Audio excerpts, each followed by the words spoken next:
Kas jūsų yra girdėję terminą Bitcoin? Tai virtuali valiuta, sukurta gūdžiais ir ekonominių krizių iškamuotais 2008-aisiais, kaip kai kas vadina internetiniu anarchistu. Už Bitcoin idėjos slepiasi Satoshi Nakamoto.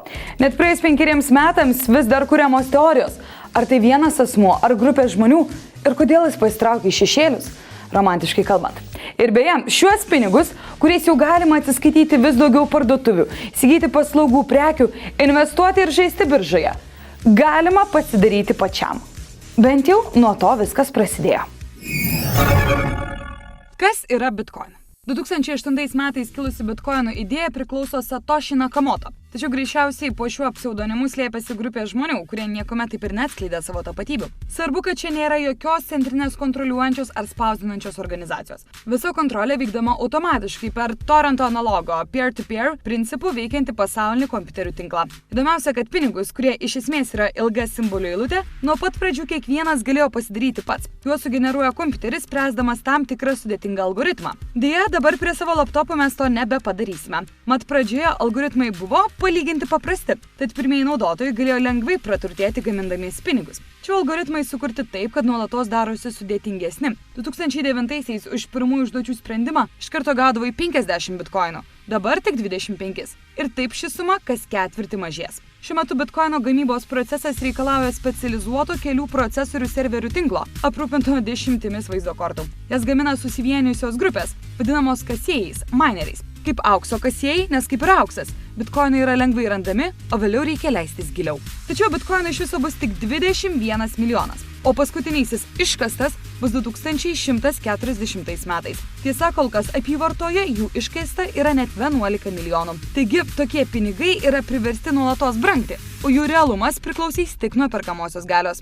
Kaip veikia ši sistema? Kai vykdomas mokėjimas, Bitcoin tinklas persiunčia įspėjimą ir patvirtinimą, kad atliktas finansinis veiksmas. Tik kai keletas į tinklą sujungtų kompiuterių patvirtina, kad tai tikras ir tikrai tau priklausęs pinigas, įvyksta jo perrašymas kitam savininkui. Tiems, kurie nori nulaužti sistemą. Pirma, jūs galite pavogti pinigus iš kitos Bitcoin piniginės, tiesiog įvykdyti nusikaltimą. Kitas variantas, galite bandyti sukurti netikrus Bitcoinus. Tačiau vargu ar pavyks. Kiekvienas naujas Bitcoinas atėjęs į rinką yra tikrinamas 14 kompiuterių tinklų. Ir jei pastebima, kad pinigas padirbtas, kas maždaug 100% tikimybė, jis paprasčiausiai nepatvirtinamas ir juo atsiskaityti neleidžiama. Tinkle laikomas tik Bitcoinus saugančios virtualios piniginės numeris. Nėra jokių kitų prisijungimo vardų. Tad jei savininkas nenori, neįmanoma išsiaiškinti, kam toji jūsų virtuali bitkoinų piniginė priklauso realiame gyvenime. Taigi savininkai turi būti atsargus ne dėl to, kad susimokėjus juos suseks, o todėl, kad užmiršę bent vieną serijos skaičių ir prisijungimo slaptažodį, net gaunamai praras visus savo bitkoinus. Niekas čia kompensacijų nedalyja. Taigi, dabar mes priartėjame ir prie kitos anonimiškumo problemos. Nėra anonimiškesnės pinigų formos nei grynieji pinigai. Vis dėlto bitkoinai palieka tik tam tikrą pėdsaką tinkle. Atsekti, kas įvykdė mokėjimą už tam tikrą paslaugą, beveik neįmanoma.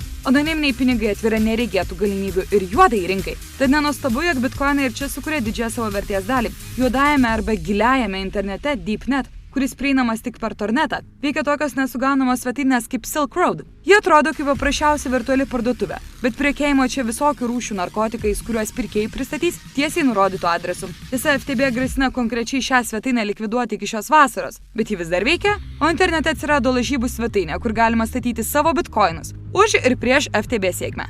Ir kol kas statymai neteisėsaugos naudai.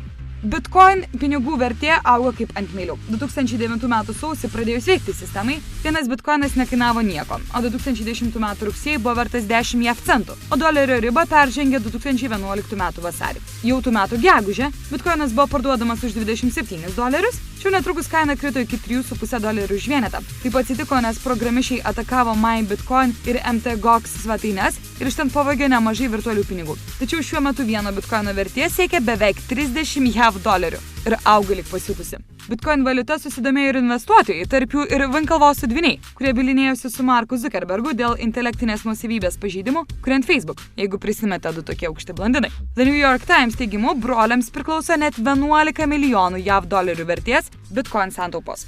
Kaip tai veikia realiai ir ką galima nusipirkti? Pirmiausia, už bitkoinus galima pirkti tikrus pinigus, o už realius pinigus pirkti bitkoinus. Tuo verčiasi jau nemažai didžiųjų interneto valiutų keityklų. Atsiranda ir bitkoinų biržos maklerių. What attracts me to Bitcoin is the possibility to be in control of my own money and to transfer that money without anybody say so across the whole world in split minutes or seconds with zero fees.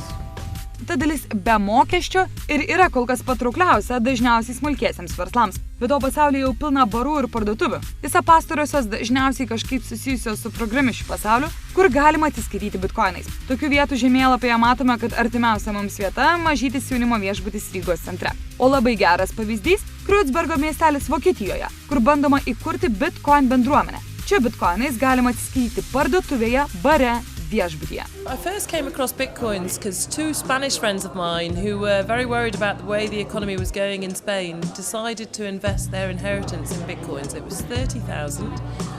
They're not rich people, so I found that pretty shocking, and I thought it was a huge gamble. That was about 3.5 years ago now. Something like 30,000 has gone to 600,000, so they did very well. I'm gonna pay my bill now. It is 10 euros. I pop up the code, I scan it, I press send, and ka-ching! Kaip pasakoja Bitcoin Foundation įkūrėjas ir beje net elektroniniu paštu su Satoshi bendravęs Gavinas Andresenas, pagrindinis Bitcoin tikslas – atiduoti pinigų valdymo kontrolę žmonėms. Skamba gražiai, tiesa.